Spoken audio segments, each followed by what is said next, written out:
प्रेम की परिभाषा। राधा। जब कृष्ण के लिए राधा रानी ने हंसते हंसते नरक जाना स्वीकार किया। बहुत समय पहले की बात है। एक शक्तिशाली राजा विक्रम सिंह समय को भगवान श्री कृष्ण का सबसे अनन्य भक्त मानता था। उसने प्रभु के लिए सोने और हीरो में जड़ा एक विशाल मंदिर बनवाया था और वह हर दिन 56 भोग लगाता था। राजा को अपनी इस वैभवशाली भक्ति पर बड़ा अहंकार था। उसे लगता था कि इस पूरी पृथ्वी पर उससे बड़ा कोई भक्त नहीं है और उसका स्थान सीधे स्वर्ग में सुरक्षित है। भक्त का अहंकार तोड़ने के लिए ठाकुर जी ने एक अद्भुत लीला रची। अचानक द्वारका में समाचार फैला कि श्री कृष्ण बहुत बीमार हैं और उन्हें असहनीय सिर दर्द हो रहा है। तभी देवर्षि नारद राजा के दरबार पहुंचे और बताया कि बड़े बड़े वैद्य भी हार गए हैं। नारद जी ने कहा कि केवल एक ही उपाय है। यदि कोई सच्चा भक्त अपने चरणों की धूल प्रभु के माथे पर लगाने के लिए दे दे तो उनका दर्द तुरंत ठीक हो जाएगा।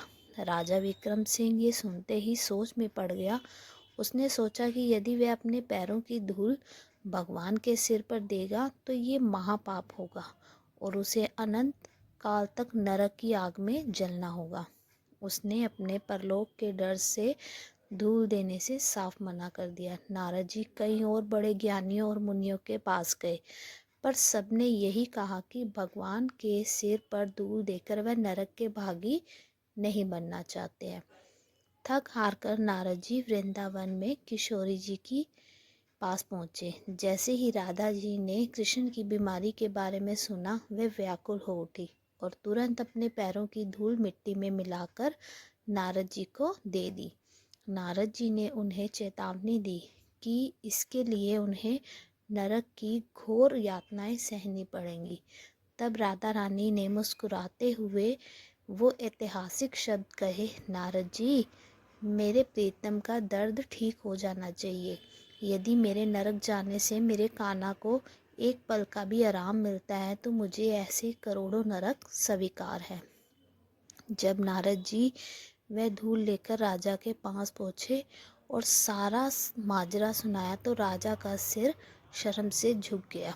उसे समझ आ गया कि वह अब तक स्वर्ग पाने के स्वार्थ में भक्ति कर रहा था, जबकि असली भक्त तो राधा रानी है, जो कृष्ण की खुशी के लिए अपना सब कुछ दांव पर लगाने के लिए तैयार है।